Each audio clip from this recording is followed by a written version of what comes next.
Manchester میں member of European parliament Wajid Khan کو پاکستان سے ستارہ قائد اعظم ملنے پر ان کے اعزاز میں تقریب منعقد ہوئی۔ شرکاء نے مسئلہ کشمیر کو بھرپور انداز میں اجاگر کرنے پر واجد خان کو خراج تحسین پیش کیا۔ دیکھتے ہیں تنویر نقوی کی یہ رپورٹ۔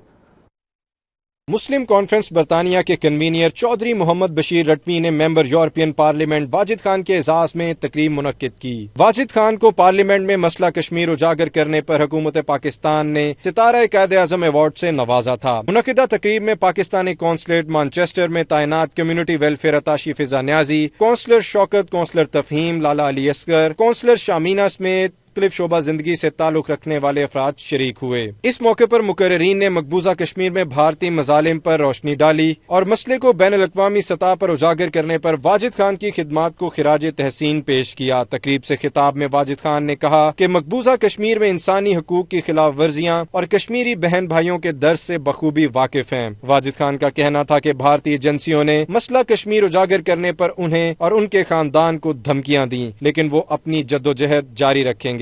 تقریب کے میزبان چودھری محمد بشیر رٹوی کا کہنا تھا کہ تحریک آزادی کشمیر کے لیے سب کو ایک پلیٹ فارم پر اکٹھے ہو کر آواز اٹھانی چاہیے۔ تقریب کے اختتام پر ممبر یورپین پارلیمنٹ واجد خان کو مسلم کانفرنس برطانیہ کی جانب سے شیلڈ پیش کی گئی۔ Tanveer Naqvi, 92 news, Manchester.